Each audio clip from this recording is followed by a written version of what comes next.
जोश बहुत ज़्यादा है, तो एक बार शुरू तो फिर इसी बात से करते हैं। छात्र शक्ति जिंदाबाद से शुरू कर दिया जाए, इस पे किसी को एतराज़ नहीं होगा ना दोनों दलों को? तो छात्र शक्ति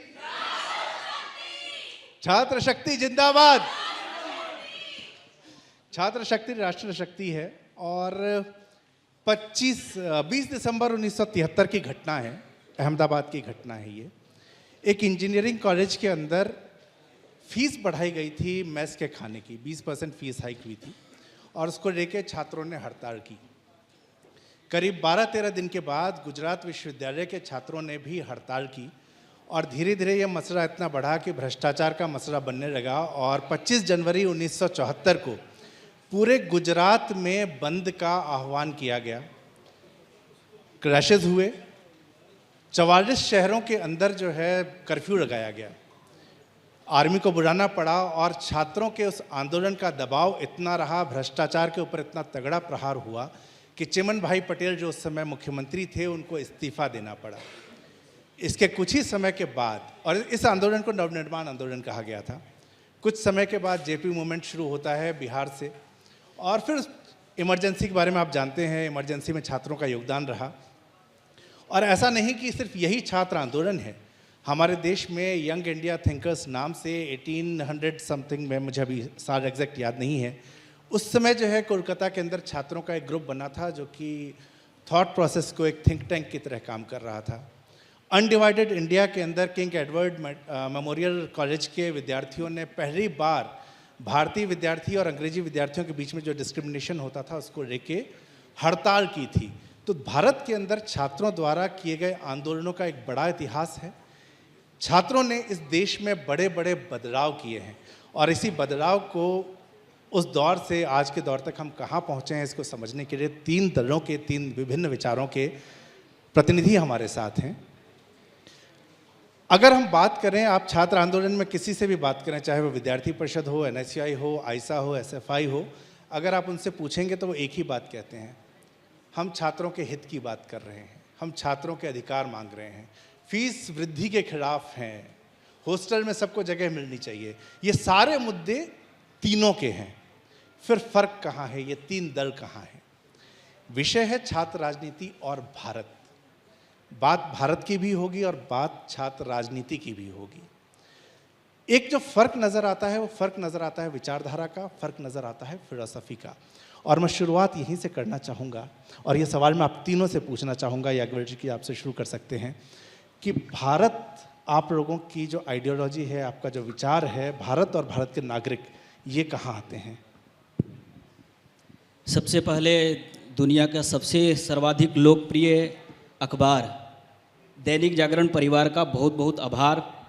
मुझे लगता है कि आपने एक ऐसे विषय के ऊपर में चर्चा प्रारंभ करने का प्रयास किया है जो निश्चित तौर पर देश की लोकतंत्र और देश के सभी प्रकार के प्रश्नों के उत्तर के लिए युवा मन को तैयार करने का प्रयास दैनिक जागरण परिवार के द्वारा हुआ है। मैं बिहार से आता हूं और बिहार तो लोकतंत्र की जननी है, वैशाली की विरासत हमारे साथ है।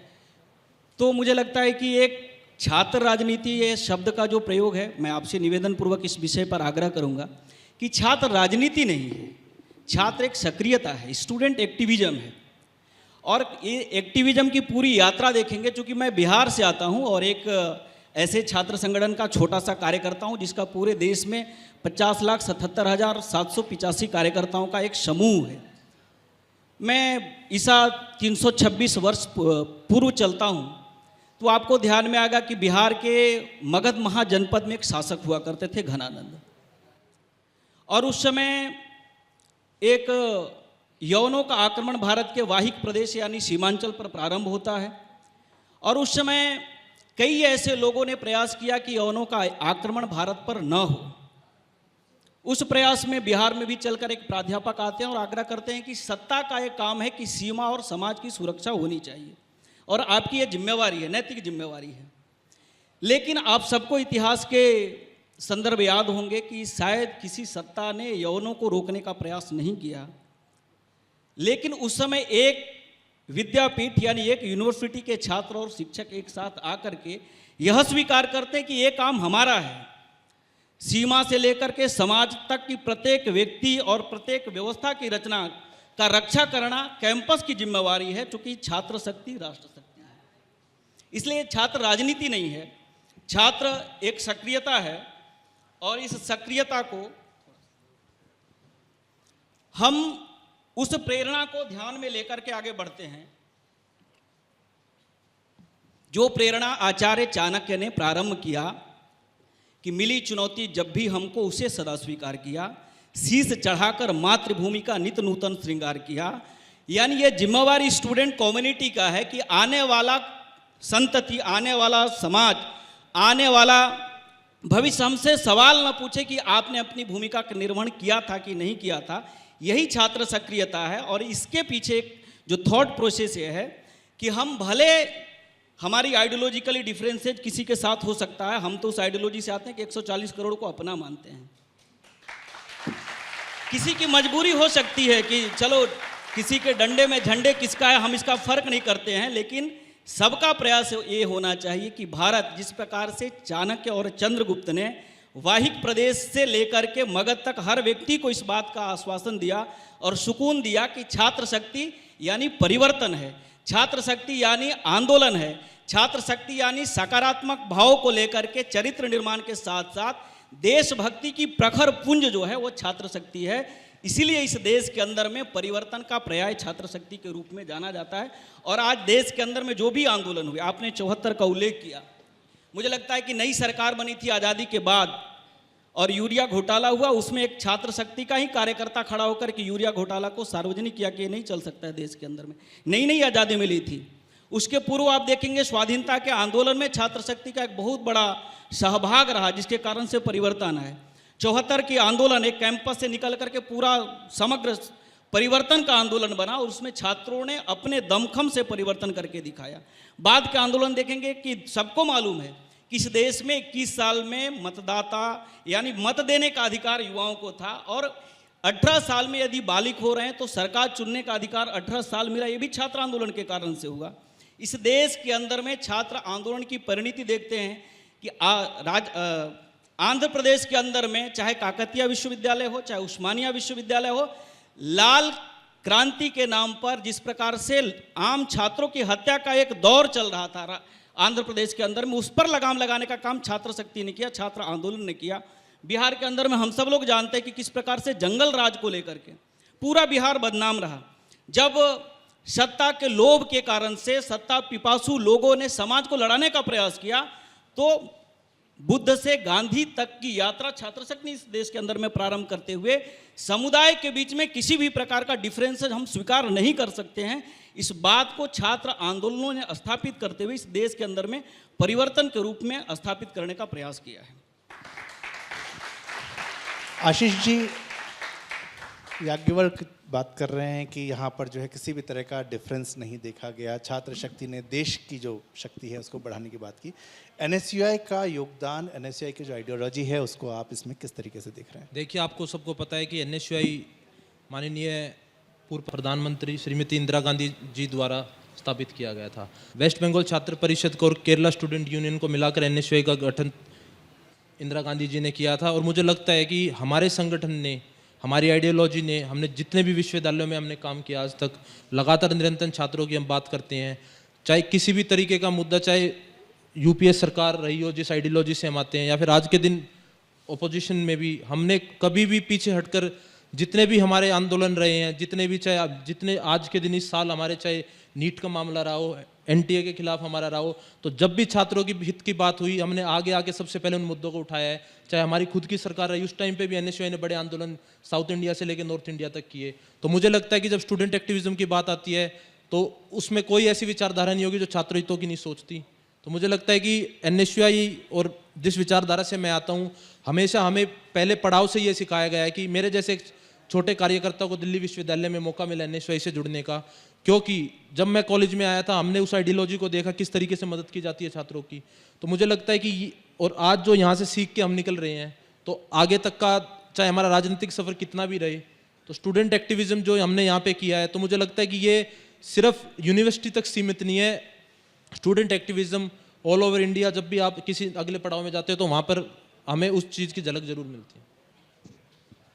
अभिज्ञान, आपके ऊपर याज्ञवल्क्य जी ने सीधा आरोप तो नहीं लगाया था, लेकिन उन्होंने लाल क्रांति के नाम पर जो है हत्याओं के एक दौर की बात की। और जो सवाल था छात्र राजनीति और भारत, पिछले कुछ वर्षों के अंदर जितने भी डिबेट हुए उसमें कहीं ना कहीं लेफ्ट के ऊपर यह आरोप लगातार रहा है कि वो भारत के साथ नहीं है। इनफैक्ट मैं कहूँ तो आपकी जो डीपी है, आपकी डीपी के अंदर भी जब मैं देख रहा था, आपको मैंने मैसेज किया उस समय आपकी डीपी देखी, स्टॉक नहीं कर रहा था मैं, तो उसमें जो है फिलिस्तीन का सपोर्ट था, लेकिन फिर यह सपोर्ट लेफ्ट की तरफ से कहीं भी भारत के अन्य विस्थापित समुदायों के प्रति नहीं दिखता। तो ये जो विचार है भारत का विचार, ये लेफ्ट के विचार में किस तरीके से आता है। और साथ ही एक सवाल मैं और जोड़ूंगा, जो कि आशीष ने कहा कि हमने कांग्रेस की सरकार के खिलाफ भी आंदोलन किया, जबकि कांग्रेस के छात्र संगठन है। विद्यार्थी परिषद के भी दावे हमेशा ये रहे हैं कि हम भाजपा का छात्र संगठन नहीं है और हम उनके खिलाफ आंदोलन करते हैं। तो क्या आईसा लेफ्ट की सरकार के खिलाफ भी सर, दावे नहीं, हमारी सच्चाई है। ये आपकी सच्चाई है। सच्चाई और दावों के बीच में इसकी जांच हम यहाँ नहीं करेंगे, लेकिन ये सब एक पॉइंट ये भी है, तो क्या आप लेफ्ट की सरकार के खिलाफ भी आवाज़ उठाते? ये 2-3 चीज़ें मिला के अगर हम बात करें। देखिए, आपने जो बुनियादी सवाल रखा कि छात्र राजनीति के लिए भारत का क्या मायना है, सबसे पहले तो मुझे लगता है छात्र राजनीति शब्द से किसी तरह की आपत्ति या डिस्कम्फर्ट मुझे नहीं है।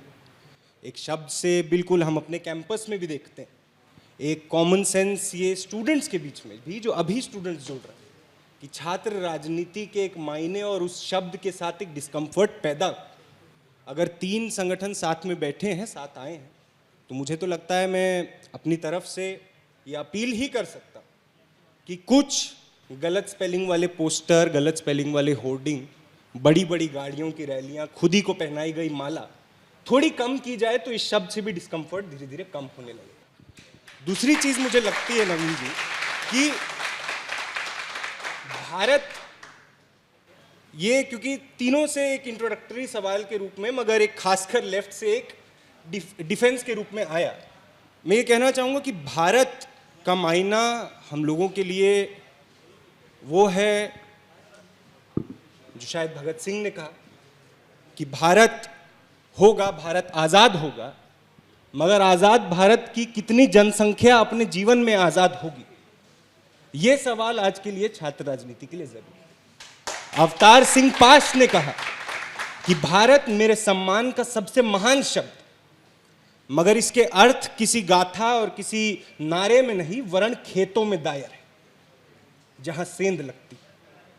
तो भारत और भारत के मायने और भारत के अर्थ हम लोग सिर्फ एक डेफिनेशन जो पिछले 10 साल से दी गई उसमें हम सीमित करके नहीं देखते। दिल्ली में 1 साल पहले मुंडका में फैक्ट्री में कई मजदूरों की जान, फैक्ट्री में आगजनी, उनके लिए वो भारत सिमिलर नहीं था जो भारत आज नरेंद्र मोदी या मुकेश अंबानी के लिए है।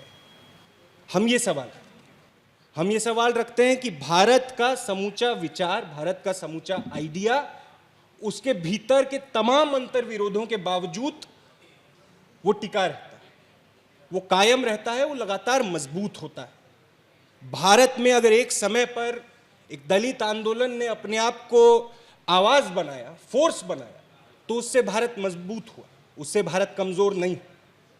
अगर भारत में छात्र आंदोलन यूनिवर्सिटी स्पेसेस में, यूनिवर्सिटी स्पेसेस के बाहर ये कोशिश करता है कि वो मजदूर की राजनीति से, वो महिलाओं के आंदोलन से, दलितों के, आदिवासियों के आंदोलन से अगर जुड़े और उनकी आवाज बन के यूनिवर्सिटी स्पेसेस में गूंजे, तो वो भारत को कमजोर नहीं, वो भारत को मजबूत करता है।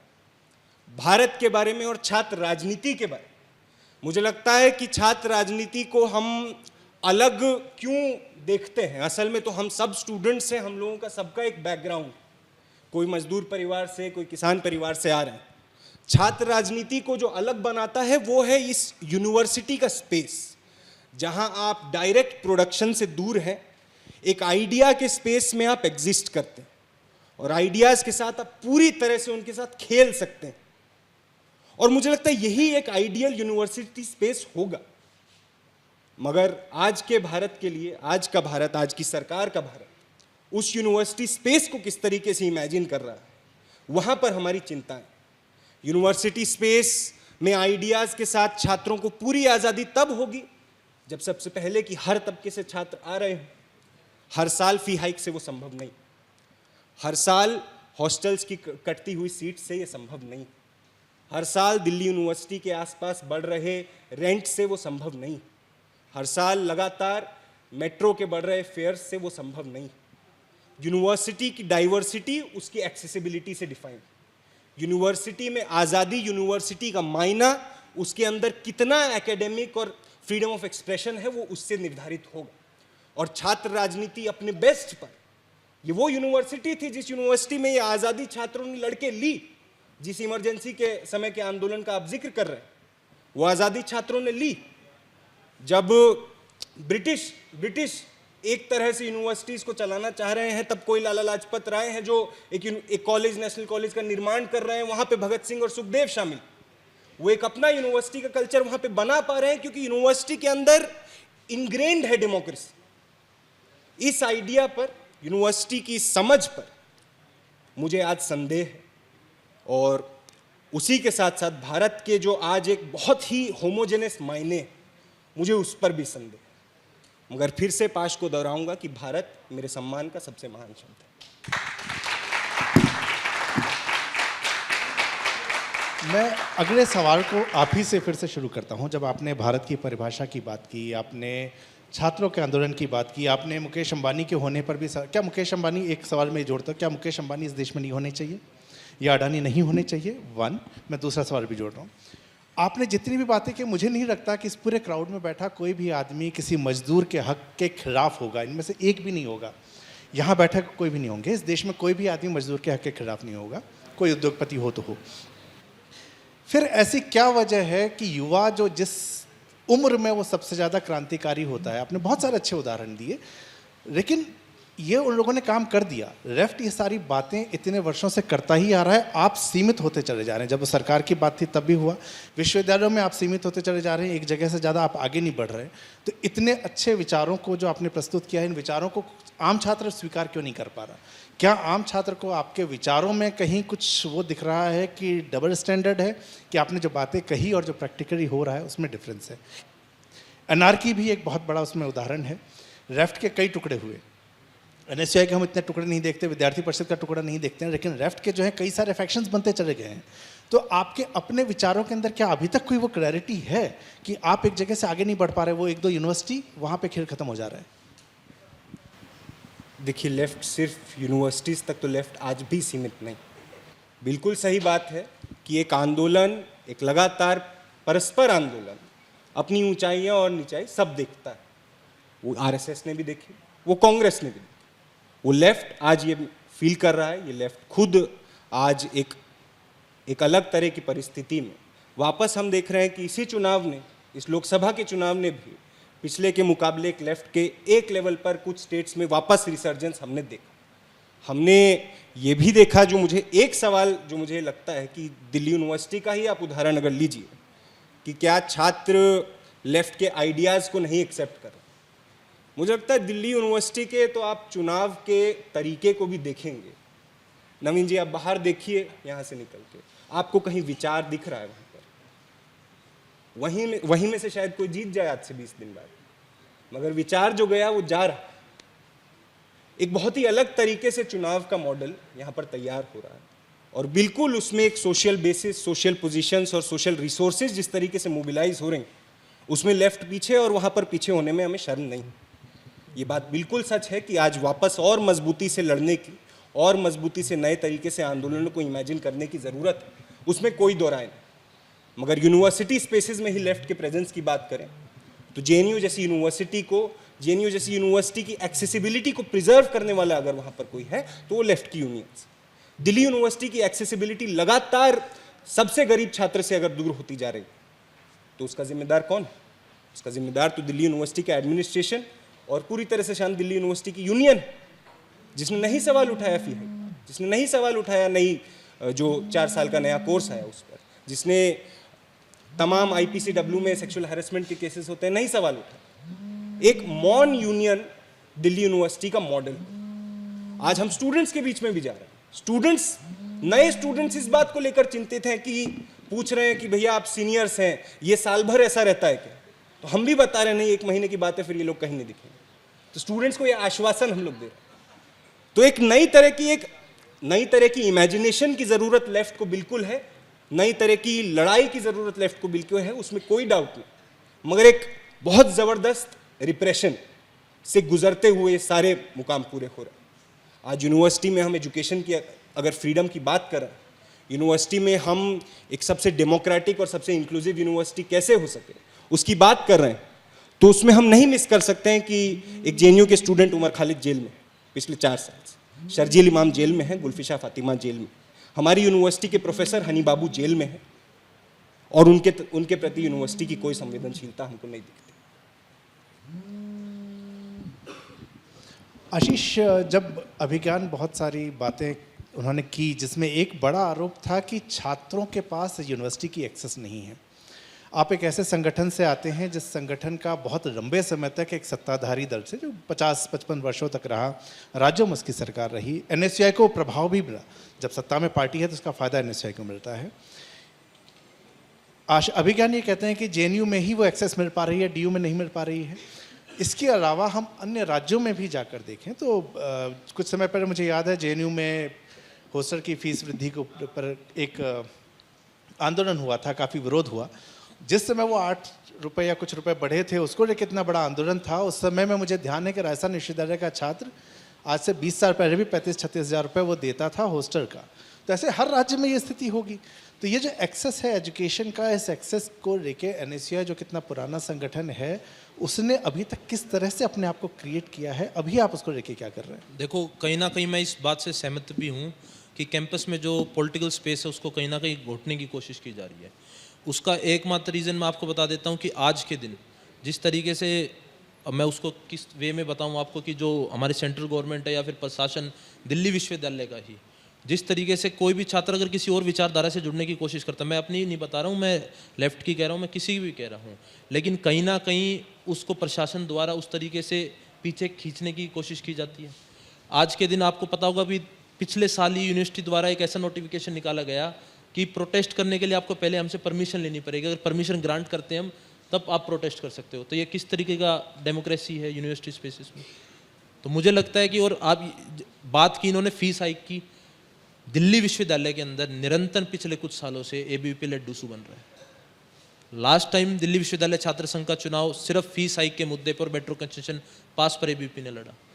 आज हम उसी समय पे दोबारा हम सितंबर में आ चुके हैं और वही चुनाव सेम हो रहा है। मैं आज सिर्फ ये पूछना चाहता हूँ कि उस मेट्रो कंसेशन पास का क्या हुआ, उस फीस हाइक का क्या हुआ?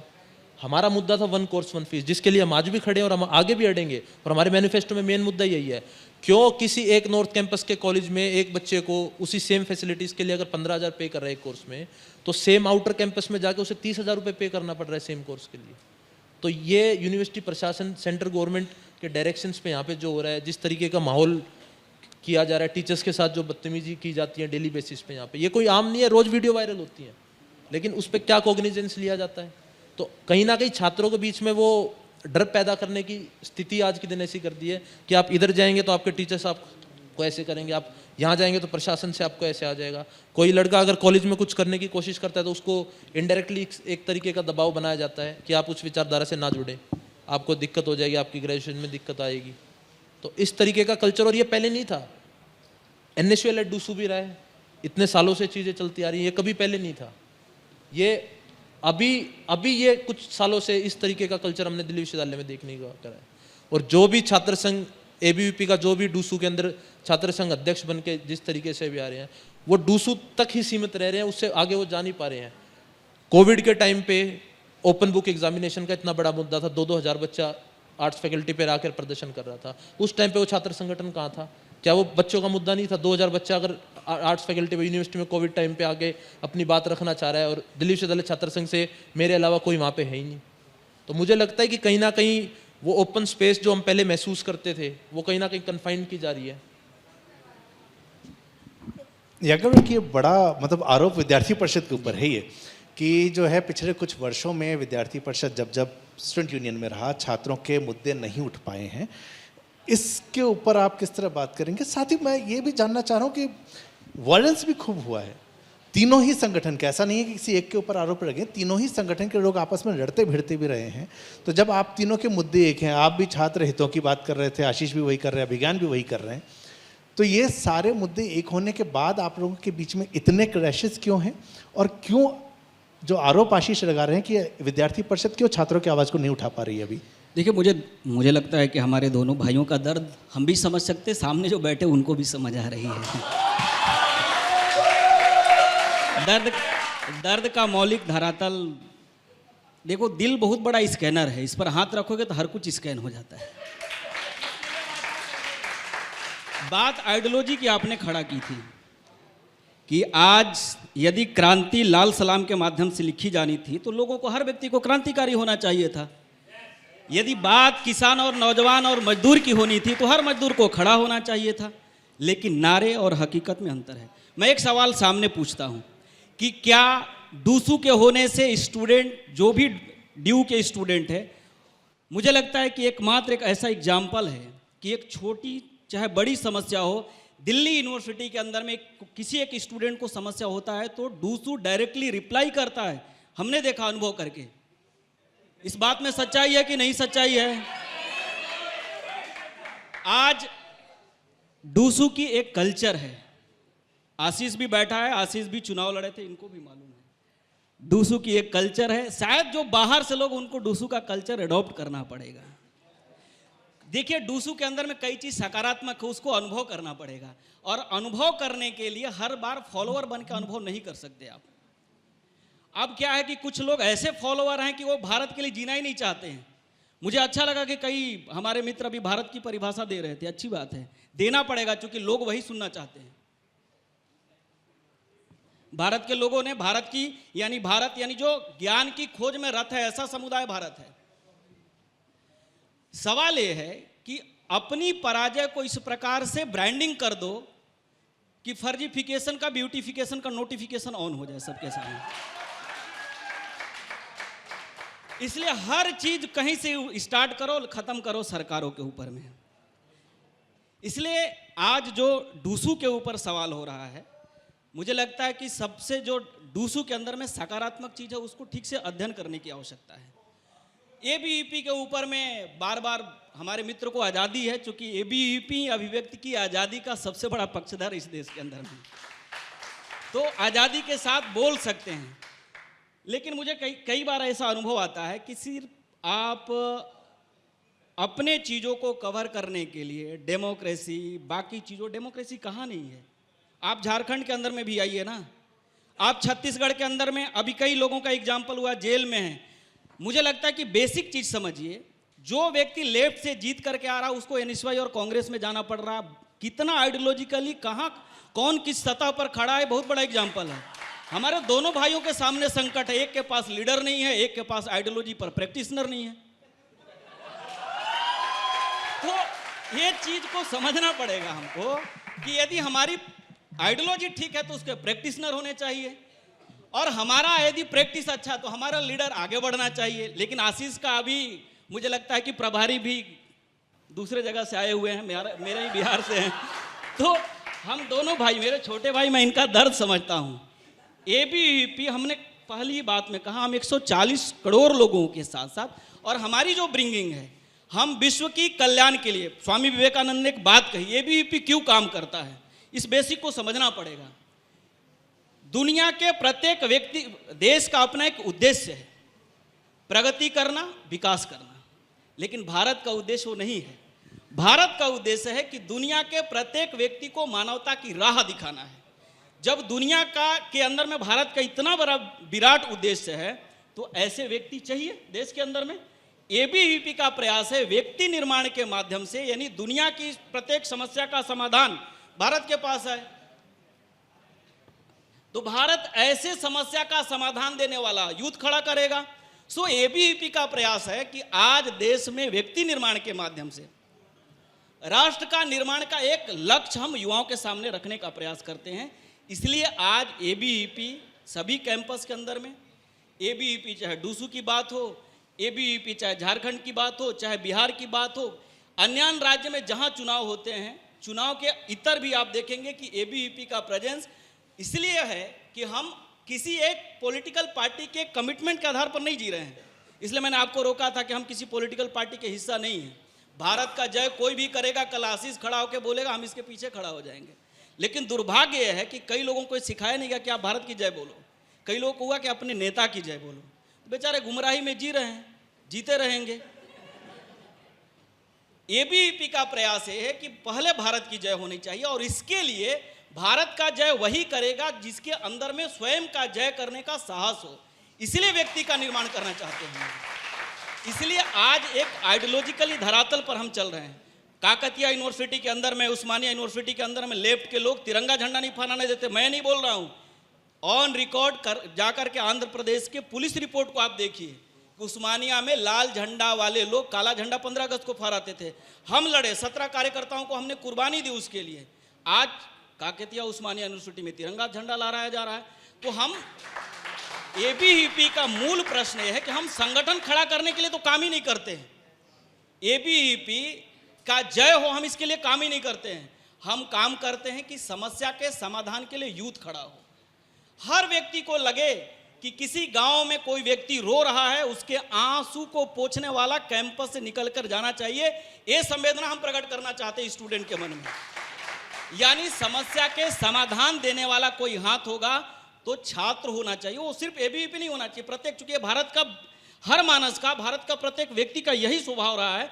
तब हमने कहा कि कृणवंतो विश्व आर्यम, हम यदि आर्य बनेंगे, आर्य यानी हम दुनिया के कष्टों को दूर करने का सामर्थ्य अपने अंदर में अंतर्निहित ढूंढने का प्रयास करेंगे तो हम दूसरी की समस्या का समाधान। सो एबीवीपी और छात्र राजनीति, एबीवीपी से जो अलग हटकर हम बात करते हैं कि हम समस्या खड़ा करने वाला नहीं। इस समस्या का कारण कौन? इस समस्या का कारण कौन? अरे उस समस्या का समाधान आप हैं क्या? हम ये प्रयास कर रहे हैं देश के अंदर में पिछले 75 साल से कि यूथ समस्या का समाधान देने वाला बनेगा। और आज हम गर्व से बोल सकते हैं कि इस देश के अंदर में करोड़ों नौजवान ऐसे प्रैक्टिशनर हैं जो समस्या के समाधान के लिए स्वयं समाधान के रूप में खड़ा हो रहे हैं। ये हमारा प्रयास है। और तब जब ऐसा प्रयास होगा तो मुझे लगता है भारत का जय होगा। हर व्यक्ति तब बोलता है भारत माता की जय। आपने बहुत अच्छी बात कही, व्यक्ति निर्माण की, अभिज्ञान ने बात की, हितों की, आशीष ने बात की, जो वादे पूरे नहीं हो रहे हैं। आशीष, मैं आप ही के ऊपर आ रहा हूँ। आप इस जो आप कहना चाह रहे हैं वो भी जोड़िएगा, लेकिन एक प्रश्न और। आप तीनों की बातें सुन के लगता है कि सब कुछ बहुत अच्छा है, लेकिन अगर वोटिंग नहीं होती है तो वोटिंग क्यों नहीं होती? हम सब जानते हैं जब भी वोटिंग ज़्यादा होती है तो या तो सरकार बदलने के लिए होती है या उसके खिलाफ हो जाती है। सरकार बदलने के लिए होती है, या फिर पिछली बार हमने 19 में उल्टा ही देखा था कि 19 में सरकार के समर्थन में था। लेकिन वोटिंग जब भी गिरती है तो उसका कारण उदासीनता होती है वोटर्स की। दिल्ली विश्वविद्यालय हो या देश का कोई भी विश्वविद्यालय हो, अधिकांश विश्वविद्यालय में 50% वोटिंग भी नहीं होती। आप तीनों इतनी अच्छी बातें कर रहे हैं, आपकी बातें सुन के मेरा मन कर रहा है मैं दोबारा 10-15 साल और छोटा हो जाऊं, यूनिवर्सिटी चला जाऊं, लेकिन वोट डालने कोई नहीं जा रहा है। आखिर कहाँ पे आप लोग चूक रहे हैं कि वोट डालने के लिए विद्यार्थी आपके पास नहीं आता, वो आप पे भरोसा नहीं करता? और एनएसयूआई जब आप कह रहे हैं कि 3 बार से ये जीत रहे हैं, तो आप कहाँ चूक रहे हैं उस चीज़ के अंदर कि आप वापस से उसको गेन नहीं कर पा रहे विश्वास को? बिल्कुल, जो वोट परसेंटेज है वो कहीं ना कहीं विश्वविद्यालय में जिस तरीके का स्टूडेंट एलिजिबल वोटर्स है उसमें कम हो रहा है। और ये व्यक्ति निर्माण की बात कर रहे थे हमारे साथी, तो मुझे लगता है कि व्यक्ति निर्माण तो 2018 में इस विश्वविद्यालय ने भारी निकाल दिया था। छात्रों ने जिताकर जब एबीवीपी के डूसू प्रेसिडेंट को डूसू में भेजा था, उसके बाद कोर्ट ने बताया कि ये फर्जी डिग्री पे गया हुआ है। ये हमने नहीं बताया, एनएसयूआई छात्र संगठन ने उनको सर्टिफिकेट नहीं दिया फर्जी डिग्री का, ये हाई कोर्ट ने उनको फर्जी डिग्री का सर्टिफिकेट दिया है। तो ऐसा कौन सा व्यक्ति निर्माण एबीवीपी ने कर दिया कि डूसू प्रेसिडेंशियल कैंडिडेट बनाना पड़ गया और चुनाव उनको जिताना पड़ा? दोबारा चुनाव होने से पहले उनको डिले डिसीजन करना पड़ा कि 3 महीने बाद दोबारा चुनाव ही ना हो, क्योंकि वो वाइस प्रेसिडेंट तक आ जाए। तो व्यक्ति निर्माण की तो बिल्कुल बात ना करें कि क्या व्यक्ति निर्माण हो रहा है। मुझे लगता है, और आपने जो वोटिंग परसेंटेज का कहा कि कहीं ना कहीं छात्रों के बीच में सिर्फ एनएसयूआई नहीं, कोई भी ऐसा, मुझे लगता है कि कहीं ना कहीं छात्र संगठनों की कमी है कि हम छात्रों तक वो बात नहीं पहुंचा पा रहे, या फिर छात्रों को हर बार वो वादे करके जो पूरे नहीं होते तो उन्हें लग रहा है कि ठीक है चुनाव आ गया, होना कुछ है नहीं, तो दोबारा वही मुद्दे आएंगे, दोबारा वही चीज़ें आएंगी। तो मुझे लगता है कहीं ये भी पर्सपेक्टिव अकेले एक छात्र संगठन को नहीं, सभी छात्र संगठन को बदलना पड़ेगा मिलकर। मैं थोड़ा जवाब दे देता हूँ। आशीष है, इनको आशीष तो देना पड़ेगा। तो मुझे लगता है कि देखिए, कई मौलिक चीज़ों को प्रश्न को समझना पड़ेगा। आप स्टूडेंट ये जान चुका है कि आपके पिटारा में सिर्फ और सिर्फ आरोप है, इसलिए शायद आपसे दूरी बना रहा है। और ये देखो आशीष भाई, आपकी समस्या नहीं है, समस्या आपके बड़े आकाओं की है। भारत से अब जब अमेरिका जाते हैं तो बोलते हैं भारत में चुनाव ठीक नहीं होता है जी, और भारत में चुनाव जीतते हैं बोलते हैं कि अब तो विरोध का लहर चल रहा है। तो बेसिक जो तैयारी है ना, उसके ऊपर सवाल है कि व्यक्ति भारत में जब खड़ा रहता है तो अलग बात बोलता है, अमेरिका में जब जाकर के यूएस में जाता है तो अलग बोलता है। वो मैन्युफैक्चरिंग डिफेक्टो है, और वो उस लेगेसी को आप भी आगे बढ़ा रहे हैं। तो इसलिए आज स्टूडेंट एनएसयूआई को नकार रहा है कि वो हर बार वही झूठ लाते हैं, 13 में वही लाएंगे, 14 में वही लाएंगे, 15 में वही लाएंगे, 17 में वही लाएंगे। तो समस्या ये है, और पूरी सवाल ये है, क्योंकि एबीवीपी तो चुनाव लड़ती है, एबीवीपी तो नॉमिनेशन देने के बाद करेक्शन एबीवीपी करती नहीं है। सवाल यदि किसी सवाल के अंदर में ताकत है तो लिंगदोह कमेटी के आधार पर इलेक्शन को संपादित करने वाले लोगों के सामने भी पूछना चाहिए। इसलिए हर चीज का आरोप एबीवीपी पर लगाएं तो मुझे लगता है कि 2024 में भी वही हाल होने वाला जो 2023 में हुआ है। इसलिए आशीष भाई को थोड़ा और प्रैक्टिस करना पड़ेगा, मैं बार बार बोल रहा हूं, आपको प्रैक्टिस करना पड़ेगा और समझना पड़ेगा कि विद्यार्थी, जो आप बार बार बोल रहे हैं कि आज छात्रों के मुद्दा पर लड़ने की बात है, आप किसी एक लीडर को खुश करने के लिए, पॉलिटिकल पार्टी के झंडा उठाने के लिए स्टूडेंट में यदि आप प्रेरित करने का प्रयास करेंगे, कुछ होगा नहीं। आप अपनी ट्रैक रिकॉर्ड को उठा करके देखिए कि आप जिस यात्रा पर निकले हैं उस यात्रा में एक परिवार को खुश करना चाहते हैं, एक इंस्टीट्यूशन को आगे बढ़ाना चाहते हैं, या सिर्फ नेगेटिविटी को प्रमोट करना चाहते हैं। तो सवाल ये हो रहा है कि स्टूडेंट ऑर्गेनाइजेशन को समझना पड़ेगा। जैसे मैंने कहा, मैं बहुत जिम्मेवारी के साथ कहता हूं कि एबीवीपी एक स्टूडेंट आंदोलन है, हम एक संगठन है ही नहीं।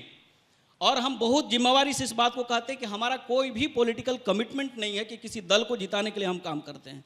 हम दिल जीतने के लिए और युवाओं की समस्या के समाधान करने के लिए मार्ग पे हम चले हैं। इसलिए आज एबीवीपी को समर्थन है, और साथ ही साथ आज देश के अंदर में जो आंदोलन खड़े हो रहे हैं, जो आपने भी जिक्र किया, हर लोग उसको अनुभव कर रहे हैं। हम आंदोलन के मुद्दों के साथ कॉम्प्रोमाइज़ नहीं करते हैं, इसलिए आज हम खड़े हैं इस देश के प्रत्येक कैंपस के अंदर में। इसलिए आज के डेट में छात्र सक्रियता बढ़ाने की जरूरत है, सक्रिय रूप से आरोप लगाने से कुछ नहीं होगा। अभिज्ञान, ये जो बात हो रही है कि छात्रों में विश्वास नहीं उत्पन्न किया जा पा रहा है, और जब आप भी बात कर रहे हैं कि जो आपसे मैंने पहले सवाल पूछा था उसी का एक्सटेंशन इसको मानिए कि एक जगह से आप आगे नहीं बढ़ पा रहे हैं, जब इतने सारे मुद्दे हैं। और मैं एक सवाल को फिर से रिपीट करूंगा जिसका जवाब पहले नहीं आया था। फीस हाइक के मुद्दे पे आप तीनों के विचार एक हैं, हॉस्टल मिलना चाहिए आपके विचार एक हैं, मेट्रो कंसेशन हो आप तीनों के विचार एक हैं, सारी सुविधाएं बच्चों को मिलनी चाहिए, लाइब्रेरी में किताबें हों आप तीनों के विचार एक हैं।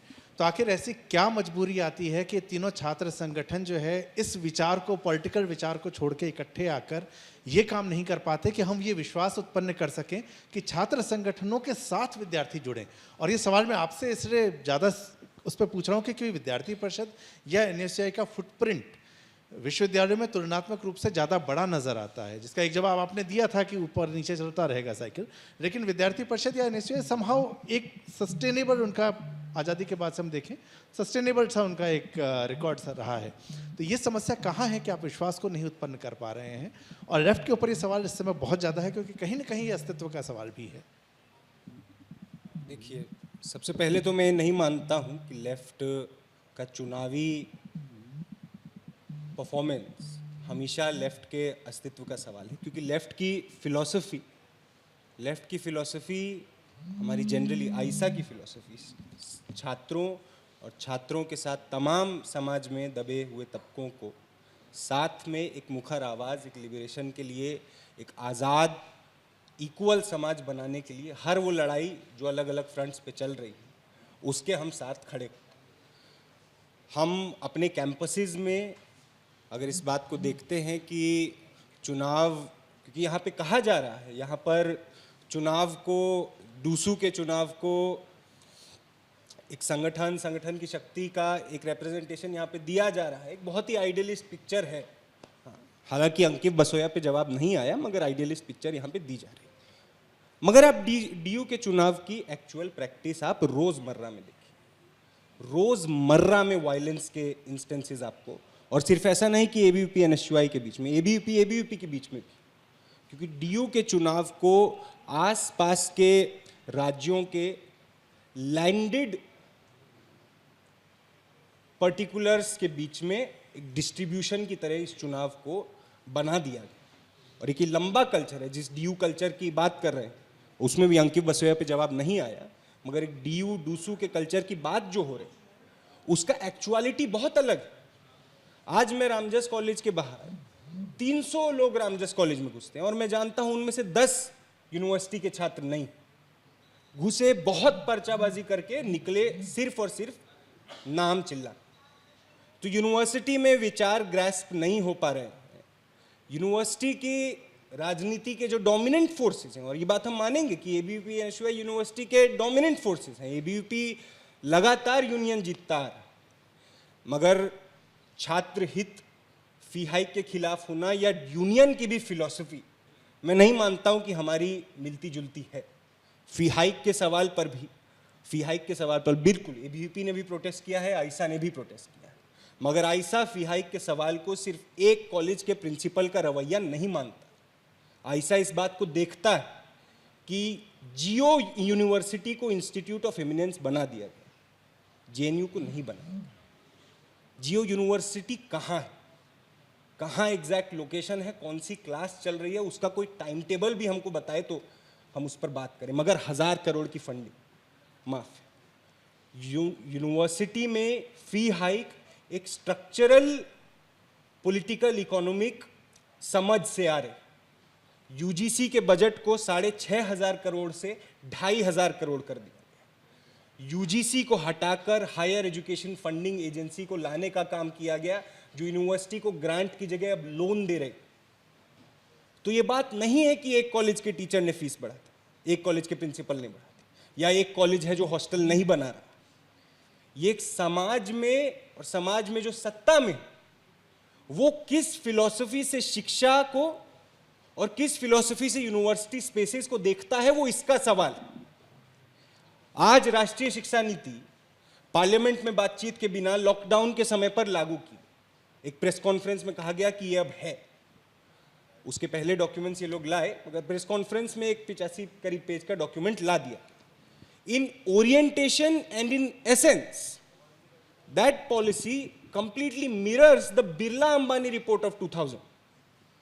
तो वो इमेजिनेशन तो हम देख रहे हैं ना कि कौन दे रहा और वो किसके फायदे के लिए दे रहा।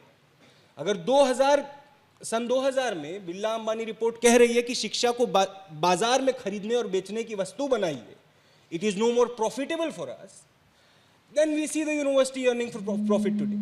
We see the university raising fees. We see the university not creating hostels. We see the university not making proper infrastructure. Because this is an issue of political economy, this is an issue of who rules and rules on the behest of whom. ये सवाल से हम avoid नहीं कर सकते, इन सवालों से हम बच नहीं सकते, और उसमें यूनियन की समझ, हम मानते हैं कि यूनियन का काम स्टूडेंट्स के लिए जो एक बजट है उस बजट को एलोकेट कर देना। उस बजट के भी हम सुनते हैं, एबीपी ने एक बार 22 लाख की चाय पी थी, उस बजट पे हम नहीं जाते। उसका काम है कि सही मायने में इन फिलॉसफी और इन प्रैक्टिस अपनी यूनिवर्सिटी के आइडिया को प्रिजर्व करना। और जब मैं कहता हूं कि जेएनयू-एसयू का यूनियन सक्सेसफुल है, तो जेएनयू-एसयू का यूनियन इसीलिए सक्सेसफुल है क्योंकि उसने अपने आइडिया ऑफ यूनिवर्सिटी को प्रिजर्व किया कि यूनिवर्सिटी में देश के किसी भी कोने में काम कर रहे एक खेतीहर मजदूर का बच्चा यूनिवर्सिटी में आ सकता है और पढ़ सकता है। वो जगह आज दिल्ली यूनिवर्सिटी नहीं देती, वो जगह जेएनयू देती है क्योंकि जेएनयू के यूनियन ने एक फिलॉसफी को अपनाया। जेएनयू के यूनियन ने कुछ बातों को नॉन नेगोशिएबल बनाया। 2019 में जेएनयू के यूनियन ने कहा कि नॉट एन इंच बैक। ये लड़ाइयां आज के समय पर देश की यूनिवर्सिटी की परिभाषा की लड़ाइयां बनती जा रही।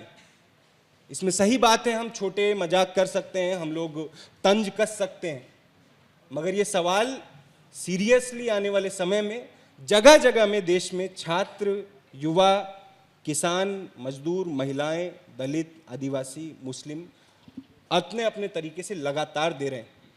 और ये सवाल इसलिए मैं मानता हूँ कि लेफ्ट और लेफ्ट की सार्थकता सिर्फ दिल्ली यूनिवर्सिटी के चुनाव तक सीमित नहीं, क्योंकि दिल्ली यूनिवर्सिटी में यूनियन तब भी थी जब आइसा की लड़ाई के बाद एसी बसेस में स्टूडेंट पास लागू हुआ। दिल्ली यूनिवर्सिटी में यूनियन तब भी थी जब आइसा के रेफरेंडम के बाद एफवाईयूपी के कानून को वापस लिया। यूनियन तो तब भी थी। यूनियन तब भी थी जब आईपीसीडब्ल्यू में इतने 200 से ज़्यादा सेक्सुअल हैरेसमेंट के केसेस आईपीसीडब्ल्यू के फेस्ट में आए। यूनियन तो तब थी, मगर आयशा ने वो लड़ाई लड़ी और प्रोक्टोरियल कमेटी वहाँ पर बैठी। तो ये लड़ाई है सामने, और इसीलिए मैं मानता हूँ कि चुनाव एक पैरामीटर बिल्कुल, मगर चुनाव की भी फिलॉसफी हमारी बहुत अलग। या एजुकेशन यूनिवर्स की समस्या के समाधान के लिए है, सर्टिफिकेशन के लिए नहीं है। तो रास्ते देखने बड़े मुश्किल थे। आप दोनों ही संगठन, और ये अभिज्ञान आरोप लगा रहे थे, उनसे जवाब नहीं पूछूंगा क्योंकि जेएनयू के चुनाव अलग होते हैं। आप दोनों ही संगठन दिल्ली विश्वविद्यालय में जिस तरह का पैसा खर्च होता है, अथाह पैसा खर्च होता है, इसको कैसे रोकेंगे? क्या एक छात्र, आम छात्र चुनाव लड़ भी पाएगा कभी? क्योंकि गाड़ियाँ, परसों जब मैं जागरण के ऑफिस में गया हुआ था इसी कार्यक्रम की तैयारी के लिए, तो वहाँ कोई आए, उनको आने में देर हो गई क्योंकि वो कह रहे हैं भैया इतनी गाड़ियाँ हमने देखी हैं कैंपस के बाहर, ऐसी ऐसी गाड़ियाँ जो है नॉर्मली दिखती नहीं है सड़क पे। तो ये छात्रों के पास ये 3-3 करोड़ की गाड़ियाँ लेकर छात्र आ रहे हैं चुनाव के नॉमिनेशन भरने, प्रचार करने, और इनको टिकट आपके संगठनों से मिल रहे हैं, आप दोनों के संगठन से। तो ये कब होगा कि आप दोनों के संगठन एक आम छात्र को भी चुनाव लड़ने के लायक बनने देंगे? कब ये पैसे का जोर खत्म होगा? मुझे क्या लगता है कि मैं ही रिप्लाई दे देता हूँ। देखिए, नैरेटिव और सच्चाई दोनों को समझना पड़ेगा। आपने कहा आम छात्र, कई ऐसे स्टूडेंट को मैंने नज़दीक से पिछले 10 साल से देखने का प्रयास किया है जो पीजी में रहते हैं और एबीवीपी के कार्यकर्ता के रूप में काम करते और चुनाव लड़े हैं। ये नैरेटिव और सच्चाई के बीच में थोड़ा ठीक से हम लोगों को जजमेंटल होने की ज़रूरत नहीं है। कुछ सच्चाइयाँ हैं, बदलना पड़ेगा, मैं उसको नकारता नहीं हूँ। कोई भी कॉमन स्टूडेंट आएगा तो देखिए, लेकिन इसमें दो चीज़ें हैं। कई बार वो स्टूडेंट को प्रभावित भी करता है कि डूसू का इलेक्शन उसके लाइफ का एक बहुत ऐसी मेमोरी बनी रहती है, एक ऐसा ऊर्जा के साथ अनुभूति रहता है, उसको जीवन भर याद रखता है। आप ये भी चर्चा कीजिए कि डूसू के अंदर में, चाहे ड्यू के अंदर में, एक कल्चर है कि नया स्टूडेंट को स्वागत करने के लिए हेल्प डेस्क लगा कर कि स्टूडेंट भी बैठते, उसकी चर्चा नहीं होती है। वो चर्चा होनी चाहिए। मे आई हेल्प यू कार्ड लेकर के स्टूडेंट अपना पढ़ाई को करते हुए अपना खाली समय को मैनेज करता है स्टूडेंट को हेल्प करने के लिए। बाहर से पेरेंट आते हैं, उनको लगता है यार इस प्रकार का यूनियन चाहिए देश के अन्य हिस्सों में। सिर्फ आज़ादी के नारा लगाना अलग बात है, लोगों को आज़ादी के आधार पर हेल्प करना ये भी एक अलग बात है। तो आज ड्यू के अंदर में मुझे लगता है कि सकारात्मक चीज़ों की चर्चा करें। हाँ, कुछ चीज़ें हैं, प्रचार इत्यादि तो चुनाव का एक स्वभाव होता है और कोई आज का नहीं है। ड्यू के अंदर में जब डूसू का एक उत्सव के रूप में इसको लोग लेते हैं, मैं तो एक ऐसे प्रदेश से आता हूँ और हिंदुस्तान की संस्कृति उत्सव धर्मिता के आधार पर है।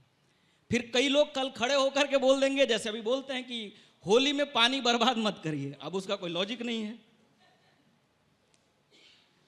अब बड़े बड़े पंडाल बना करके अभी हम दुर्गा पूजा का स्वागत करने वाले लोग ये भी बोल सकते हैं हृदय में दुर्गा जी है, लगाने की जरूरत क्या है।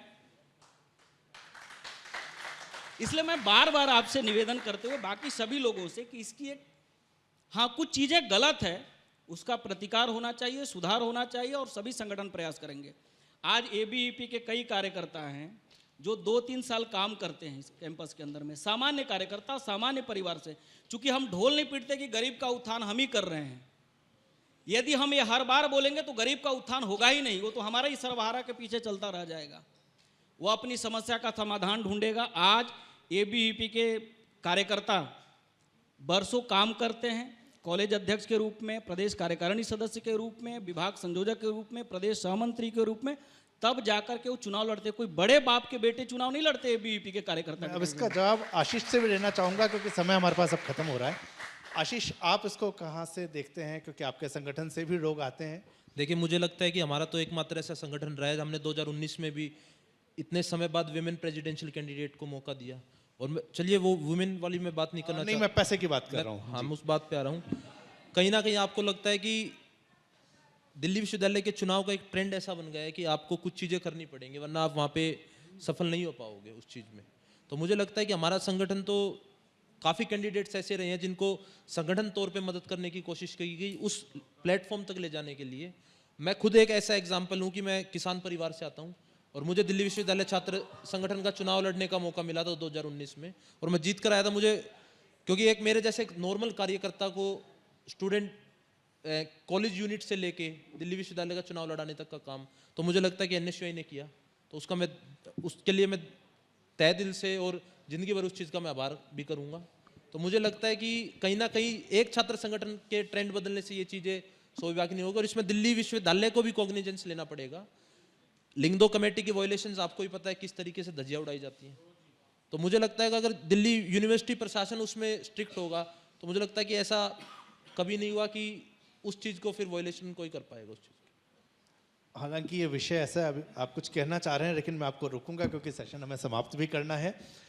कभी और ये सेशन दोबारा ऐसा हो तो हम लोग फिर साथ बैठें। लेकिन आप लोगों से अच्छी चर्चा रही, बहुत सारे विषय अभी भी अनुत्तरित हैं, लेकिन संभवतः आने वाले समय में हमें उसका जवाब मिलेगा। लेकिन हमारा ये यकीन अभी भी पुख्ता है कि इस देश को बदलने की शक्ति छात्रों के साथ ही है। तो बार बार एक नारा लग रहा था और चूंकि विषय था छात्र राजनीति और भारत, तो मैं इसको ख़त्म इसी बात से करना चाहूँगा कि भारत माता की जय।